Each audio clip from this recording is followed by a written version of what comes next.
The king's had enough. He has finally decided to distance himself from these ongoing claims from quarters, especially of the mainstream media, actually. I would argue pro-Prince Harry and Meghan Markle quarters of the mainstream media, that Charles III is trying to secretly engineer some type of return for Prince Harry and Meghan Markle to this country. That King Charles is in some way working in cahoots with Prince Harry and Meghan Markle to make this couple who are so hated by the public in some way more politically palatable. I think the truth about this is very nuanced, actually, but Richard Palmer, former Royal Rota reporter, has decided to really try and distance King Charles from this in a new bombshell article for the newspaper, where he writes, Prince Harry seems to be focusing increasingly on the UK and in tune with his father, although much of that is a coincidence rather than coordinated. There's been no discussion so far about a family reunion when he returns to Britain in July. The Royal News Network has backed that, arguing though a personal reconciliation should never be off the table, an institutional one is impossible. Harry needs to realise that his services are no longer required, and he would be best served to grow up and get a good big boy job. But it's Charlotte Griffiths, actually. Now, she's been an interesting protagonist in all of this, hasn't she? Charlotte Griffiths, little Miss G-string, had the bit of fling with Prince Harry, and now is very much in touch with his friends and pushing this whole idea that actually the royal family want Harry back. And there was a lot of controversy over this story in the Daily Mail. They actually had to change the headline to a question mark. Trust me, it's always bad news when your editors insist on a question mark being added to your headline because it means that your story isn't really true.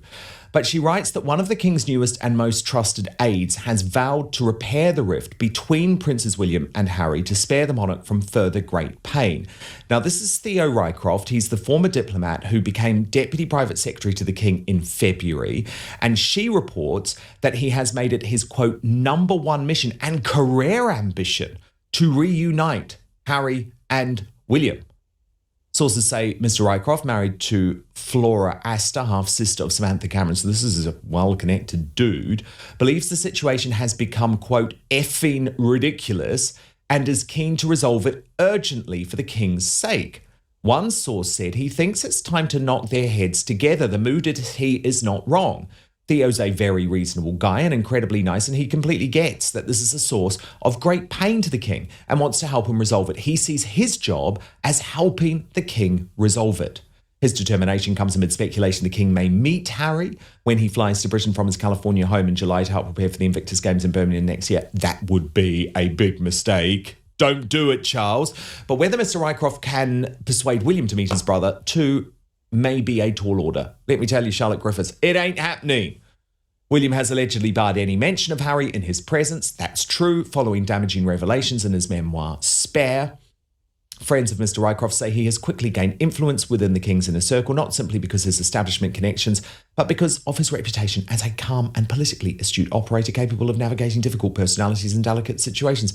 Look, honestly, I think right now it would be easier to put Volodymyr Zelensky and Vladimir Putin in a room together having a hug than Harry and William. So I don't think this diplomat is going to be able to do it, despite all of those credentials, which meant he did do a very good job with the king's state visit. Griffiths reports that crucially, he is close to William. During his Paris posting, he worked closely with William on several high-profile international engagements, including the Prince of Wales' hugely scrutinised trip for the reopening of Notre Dame Cathedral, an event that also saw William meet Donald Trump. But it doesn't matter, because William is clear he is not discussing Harry at all with officials.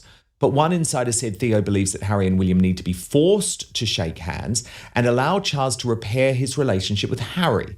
The source adds, I would be very surprised if Harry doesn't see Charles when he is in the UK. Theo would not be one of the many aides at the palace wishing to block a meeting. But while he may be outnumbered after the US visit, he is the most respected man in the building right now. It is unclear whether Harry will bring Meghan and their children to Britain with him in July. Doing so would rely on the Home Office granting his family police protection, which remains under review. A Buckingham Palace source declined to comment. However, someone close to Mr. Rycroft said Theo has never held or expressed the views as claimed. However, Charlotte Griffiths, the ex-bit on the side of Prince Harry, she's a very pretty girl, is standing by her story. Watch.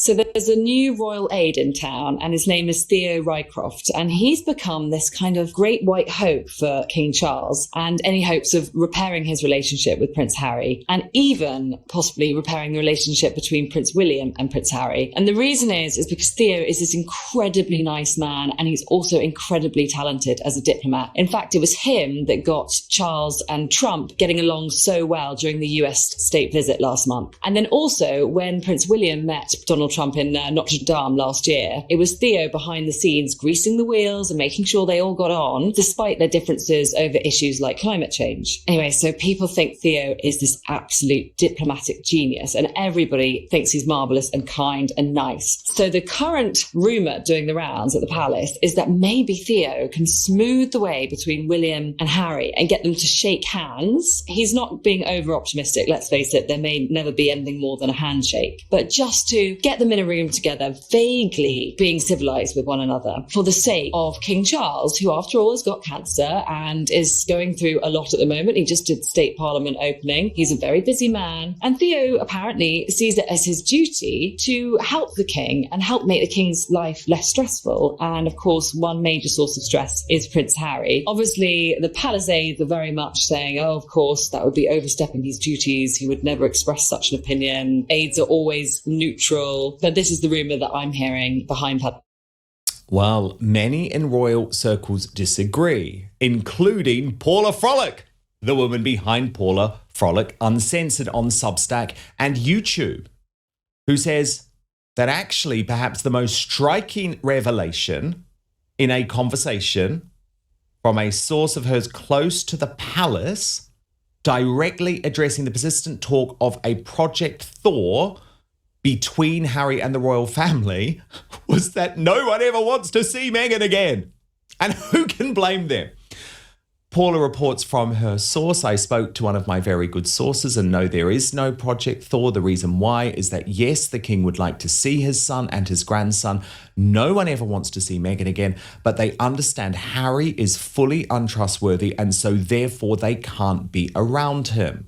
Alison Boshoff of the Daily Mail, editor-at-large, agreed. And what's interesting about that is, of course, it is her colleague, Richard Eden, at the Daily Mail, who has been pushing this idea of Project Thaw alongside Charlotte Griffiths.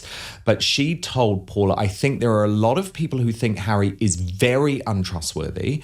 They may or may not include the king, but there are a lot of voices who don't want to trust Harry under any circumstances, even if it's just him, not Meghan. Paula adds, as for Harry's reported eagerness for reconciliation, Boshoff was characteristically dry. I think the Project Thaw is overstated and coming from Harry's side. I think it's another one of those things where Harry puts his wishes out in the media and hope it comes true. Absolutely. She compared it to the endless cycle of stories about Harry being welcome at Sandringham or hoping for an invitation, dispatches from a wish, not a reality. So Paula Frolic, what is going on here? What is really going on here? You know, Dan, what is actually going on is Harry and Meghan need to be associated with the real royals again. Again, we were just talking about how nothing they're doing seems to work. And, you know, Meghan, obviously failure after failure, but Harry, who wants to give his life to charity. Unfortunately, as I've spoken to several people who have worked with him in the past, he's not that smart. He's arrogant and he's lazy. So he wants to give his life to charity. But now, at least in the States, not so much in Britain, everyone is looking at Invictus's finances and saying, hey, this is your big charity left. Sandringham blew up, or not Sentabali blew up. Africa Parks has rape allegations against it. And now you've got Invictus and Travelist left. Invictus has problems. I've been reporting on that for weeks now, but also Travelist is a little dodgy. I've got a piece coming out on that later today. And he doesn't seem to understand that people just want him, to show up, shake a hand. That's what he wants to do. He doesn't understand that actual charity takes work. And in order to get donations, you have to be actually associated with the royal family. Also, yes, I do think he misses his dad. Yes, I think he looked at the video of William having the best time ever at the football game and probably ate him up inside with actual jealousy and longing for what could have been his life. However, it isn't, he can't really go back. He needs to go back. Yes, he wants to see his dad, but the emotional blackmail that he pulled earlier this year, where he had his representatives say, Harry love to be invited, or would not mind being invited. However, it's basically tied to who else was there and what could happen. And you think, wait a minute, you're not even invited and you're setting your own rules. It's like, hey, Dan, can I come to your house? If you don't have Evian water and kick everyone else out while I'm there, then I can't come. And, despite the fact that you never invited me to begin with. However, it's just the fact that nobody wants to be around him. They understand that recollections will always vary at this point. They also understand that no one can be alone in a room with him. I mean, imagine that. Imagine your mother coming over to visit you and see the flower show, but you can't be alone with her. Someone always has to be there. I mean, it's quite pathetic and sad, but every chance he's given, he F's it up in a massive way. And he does something bizarre, like tell his wife everything, tell Gayle King everything, go on ABC and talk about it. Or again, try to bully his father by announcing his wishes via the press, which BT dubs, he of course hates and continually sues. Indeed, and that's why I actually respect Alison Boshoff for being honest with you about this, Paula, even though she is going against the reporting in her own newspaper. I've been really interested. I mean, I used to be a columnist at the Daily Mail, and there's like a civil war at the moment going on within the Daily Mail itself, because you've got different star reporters pushing their own agenda, and it depends who their sources are. And what's very clear is that Charlotte Griffiths has a lot of sourcing. And by the way, I'm not doubting her sourcing. It comes from a lot of people who are very, very close to Prince Harry and want him to be back in the UK. There's not many of those, by the way, but there are a few that do exist. So I do think she is being genuine, but Alison is right. Very often, this is Harry putting out into the world what he wants to happen, but they're delusional fantasies rather than actually anything that is properly being discussed within Buckingham Palace. Well, also, let's look at Richard Eden's Project Thaw. That came when a photo randomly dropped, of a Palisade meeting with Meredith. Harry Bates, who was the ex, the now departed, but yes, there it is. Wow. Exactly. In full, probably in full therapy, not paid for by the Sussexes. So this came about because obviously, I think Richard Eden's sourcing was great. Here's the deal. A Palisade goes, Meredith is there, they're meeting, and look, we randomly dropped it to the Daily Mail so they could get a photo. And I think that, again, it is wishful thinking. However, this was also before Australia, where Meghan tried to monetize her trauma closet. This is also before a lot of the Invictus news came down. I think at this point, Invictus is a big story that will tarnish a lot. And I don't know if Charles can afford it to be seen with him. However, you're right. There is kind of a seeming war inside, because like 4 days after Alison Boshoff wrote her piece that nobody really wants to hang out with Meghan anymore, they had a freelancer write, "Are you kidding? The most powerful women in Hollywood won't let Meghan fail." And it just so happened to be 4 Black women who are powerful, not Jamie Kern Lima. And it was a freelancer. So notice that Charlotte Griffiths, who is friendly, didn't even write that. No, but also it was a freelancer who is a Black woman herself, Dominique Hines. So again, there was a particular narrative that was being pushed there. And yeah, I mean, I think the Daily Mail has to get it a bit together, because at the end of the day, there is only one truth. And sure, they can present like different sides, but I think they've got to be clear sometimes what is a Harry and Meghan fantasy rather than what is actually going to happen. Well, which I think they did by putting in a question mark at the end of the title, and I wrote the first story that it was about a month and a half ago that no way Harry was going to be invited to Sandringham. And then, now people are like, he won't meet him. And of course he won't. I mean, Do you think there's any, Paula, you've been right across this Invictus Games story. Do you think there's any possibility that the Invictus Games doesn't go ahead next year, or is there just too much riding on this now, given that the British government has pumped in so much money? It sort of has to go ahead despite the Omni crisis. I think there is a possibility. Wow. I think there is. I think that everyone at Invictus, what I've been told by several people, is that they're white knuckling it through and they're just going to try to jam it through. And then at the end, there's going to be a huge reckoning with the organization. However, there are some people who are saying, it shouldn't go through. Look at Melanie Poole, who the OBE and who was, I think, vice chair of the board, stepped down last week. That's a big sign, Dan, that things are not right. Look at their finances. They've only raised $4 million from 11 anonymous corporate sponsors. Now, the corporate and private sponsorship is supposed to match what the government put in. But right now, this is literally a British taxpayer event, which is a big party for Harry. And, oh, by the way, there are some wounded warriors playing games. And historically, in the last couple of years, not a lot of people have gone to go see the actual wounded warriors.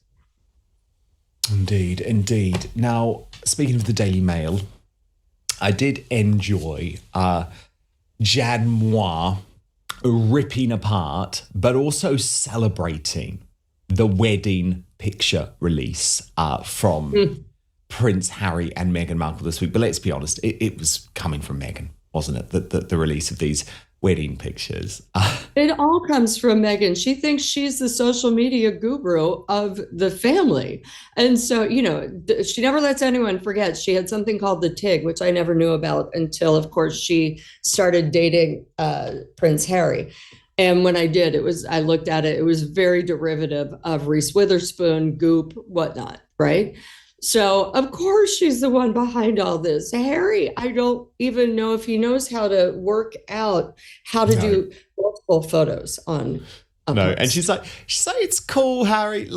Just let me go and attack the social media giants on Monday, and by Tuesday I'll be using their platforms to release a whole load of our pictures, which we promised everyone would stay private forever. But Jan Moi has described it as behind the royal velvet rope, Paula, and she writes, what should the world's most private celebrity couple do to mark their 8th wedding anniversary? Hide under a rock, silently toast each other with fine champagne while snuggled under a blanket, or under a blanket media blackout at the very least. Maybe they could bask on the out-of-reach beach, take a hike in the Solitude Mountains, trek along the Quality Time Alone Trail.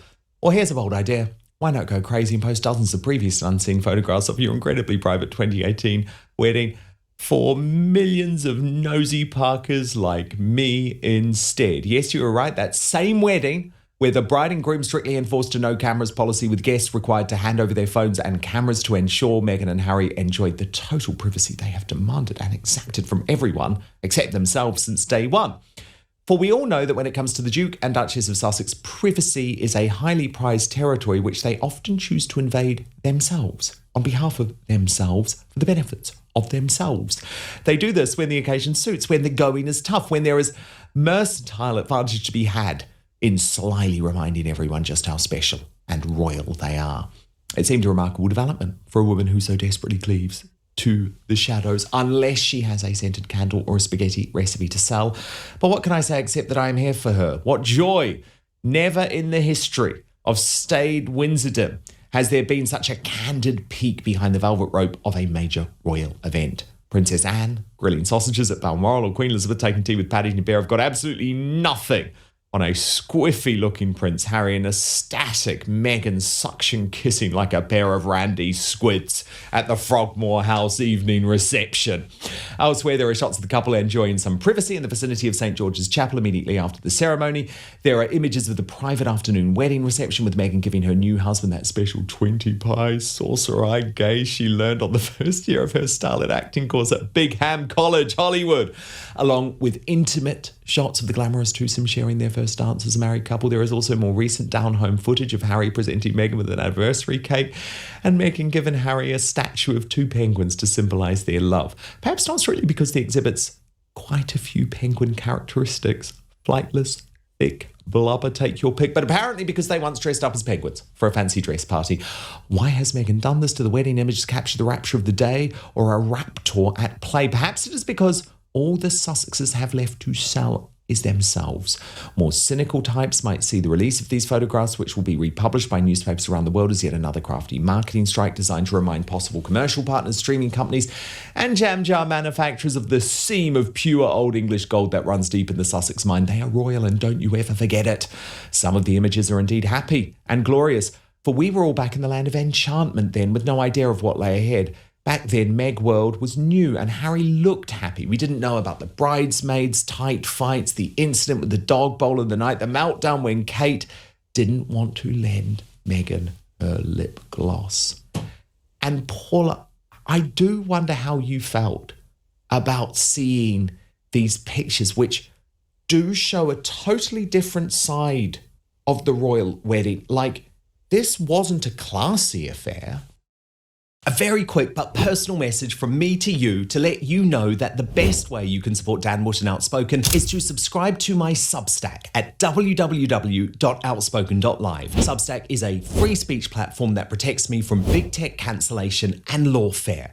Paid annual or monthly subscribers get an extra hour of content with the Royal Uncancelled After Show available every weekday with no advertising whatsoever. You can also message me direct on there. That's www.outspoken.live. No. I mean, Dan, all we have to do is bring up that one photo of Harry getting his face smushed by Meghan while she clasps her hands around his face and leans in. And you just go, oh, I don't know about that. But, Jan makes a really good point of that they are there just to sell themselves. But the problem is, I spoke to a PR directing, marketing, branding expert, and she told me that the problem is, no one is there to buy anymore.